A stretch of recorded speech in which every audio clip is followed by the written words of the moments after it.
हाँ जी, 11th class. A photograph, एक poem, पहली पोयम है ये, जो कि कंपोज की गई है शिरले टाउलसन के द्वारा।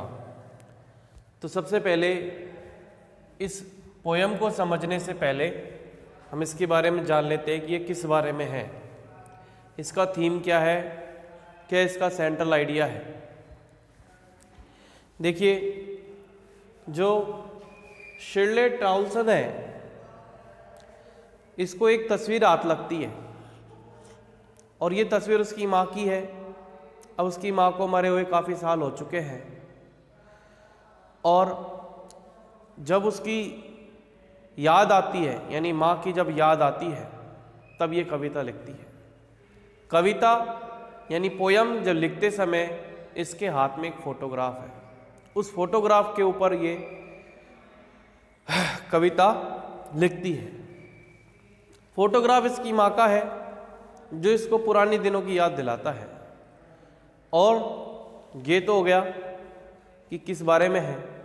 अब देखिए इसका भाव क्या है, ये क्या सेंस निकाल, इसका क्या बिहाइंड द मीनिंग या बिहाइंड द वर्ड्स, शब्दों के पीछे छिपे हुए अर्थ को जानने के लिए हम क्या करेंगे, इसको पढ़ेंगे। सबसे पहले देखिए, द कार्डबोर्ड, जिस पर फोटोग्राफ होती है, मोटे गत्ते बढ़िया एक कागज से बना हुआ गत्ता, शोज दिखाता है मुझे हाउ कैसे इट वाज यह था, वैन जब दो लड़कियां, टू गर्ल्स, उसकी जो कजिन बहनें, वेंट गई पैडलिंग उथले पानी में,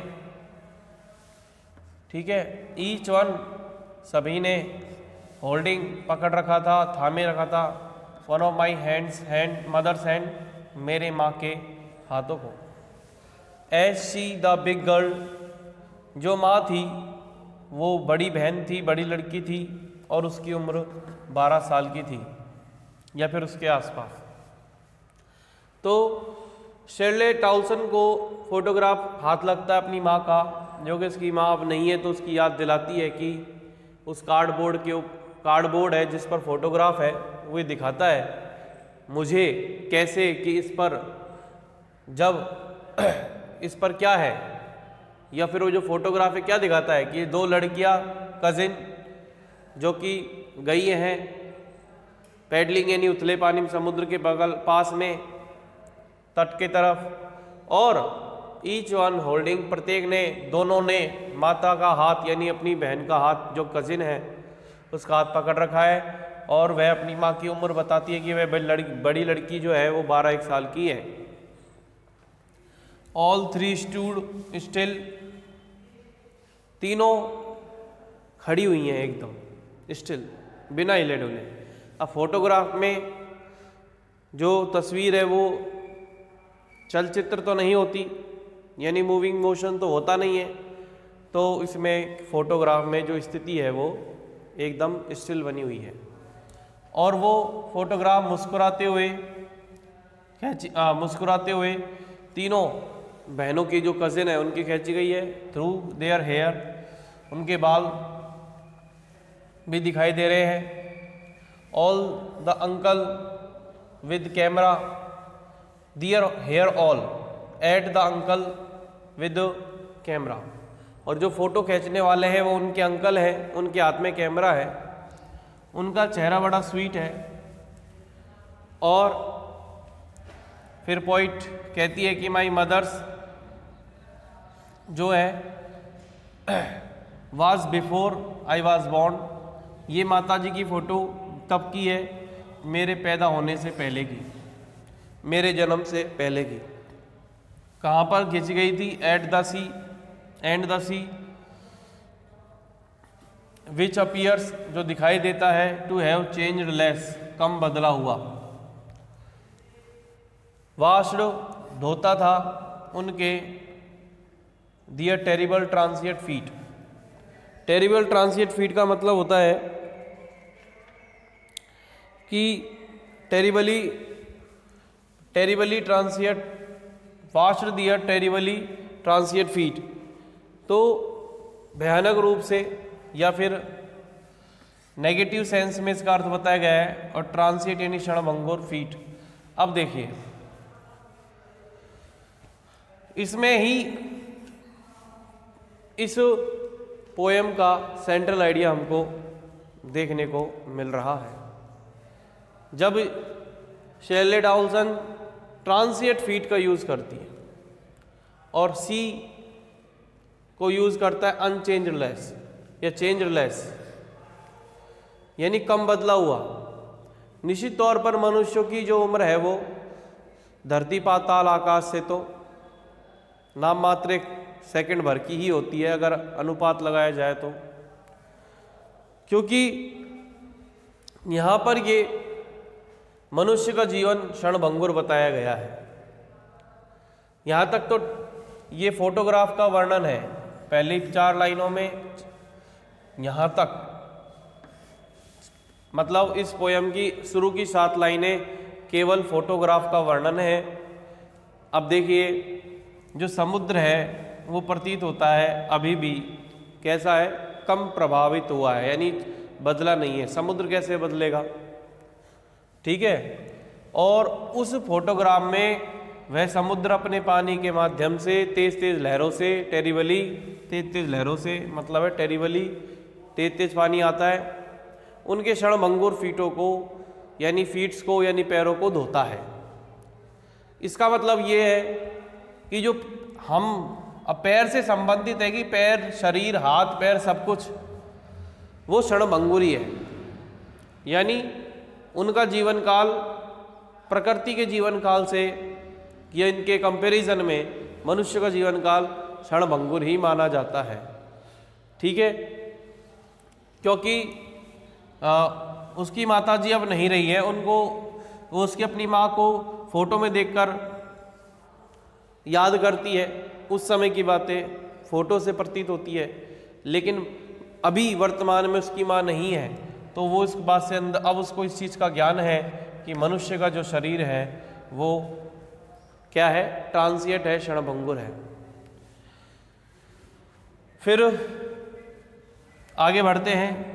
करीब 20-30 साल बाद, करीब 20-30 साल बाद, कुछ 20-30 साल बाद शी वुड लाफ, वह हंसती होगी एट द स्नैपशॉट, यानी उस कागज के गत्ते के ऊपर जो फोटो है उसके ऊपर। ये कहती थी कि शी बेटी and Dolly, and would say कितनी सुंदर अपने बेटियों के नाम लेती है, and would say and look how they, कि किस प्रकार से वो दिखते हैं, जो ड्रेस पहनी हुई है, अस फॉर हमारे को, हमारे लिए, उस बीच पर, द सी हॉलीडे, छुट्टी का दिन था, समुद्र पर हम घूमने गए थे, वाज हर पास्ट, उसका भूतकाल है, माइन इज़ हर, जो मैं उसके लिए, माइन इज़ मेरा जो उसकी जो हंसी है वो एक भूतकाल बन चुकी है उसकी, ब्रॉथ फ्राई यानी उसकी हंसी और हमारा बचपन दोनों ही अब पास्ट है, दोनों ही विदर्ण हो चुका है, यानी समाप्त हो चुका है। विद द लेबर्ड, चाहे उन परिश्रमों से, कीज टू लोज, हमने उस पुराने वर्तमान यानी भूतकाल को अब खो दिया है। इसका मतलब हम इस बात से अंदाज़ा लगा सकते हैं, और इसमें हम ये देखते हैं कि उन बातों को 20 साल 30 साल हो गए, तो 20-30 साल बाद उसकी माँ खुद जब उस तस्वीर को देखती होगी तो वो प्रसन्न होती होगी उस चित्र के ऊपर, जिसमें उसकी जो 2 बहनें, बेटी और डॉली, वो उनसे कहती होगी लुक हाउ, कैसे हम दिखते थे, किस प्रकार हमने ड्रेस पहनी हुई थी उस बीच पर, उस समुद्र के हॉलीडे यानी अवकाश वाले दिन पर।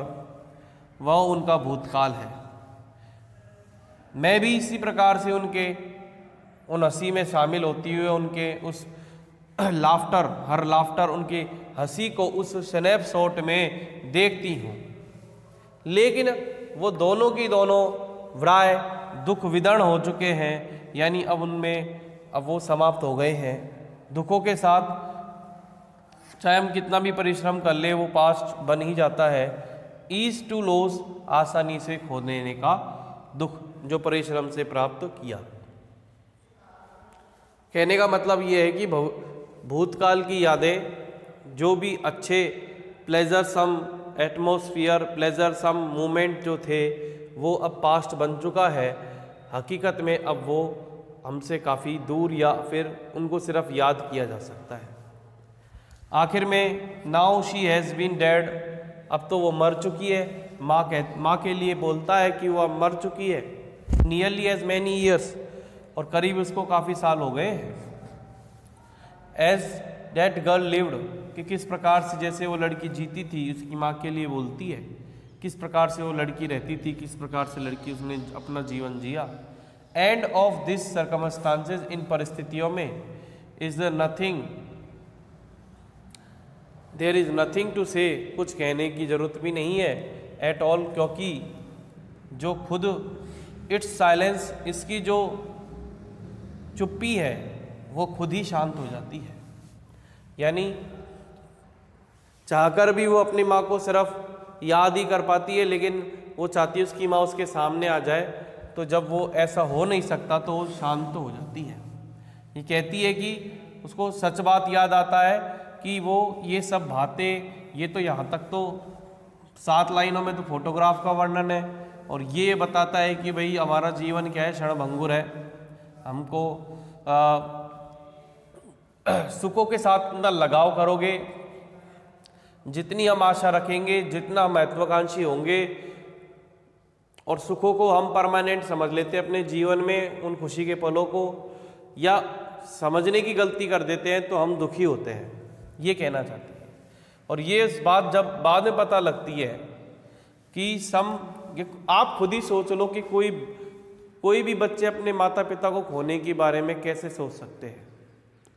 ऐसा होता है, होना तो नहीं चाहिए, लेकिन हमारे सामने काफ़ी सारे ऐसी बातें सामने आती हैं। अब ये इसकी खुशी जाहिर करती है वो किस प्रकार से 20-30 साल बाद जब वो उसकी माँ उन फोटो को देखती है तो, और अंत में वर्तमान स्थिति सामने नज़र आ जाती है कि उसकी माँ तो अब है नहीं। वही जिस प्रकार की लड़की उसने अपने जीवन जिया उन परिस्थितियों में, लेकिन अब कुछ कहने को बाकी नहीं है क्योंकि वो मृत है, और हर जगह केवल चुप्पी ही साध्य है, हर जगह केवल शांत ही शांत है। तो इस प्रकार से आपका एक फोटोग्राफ शेरले टाउनसन द्वारा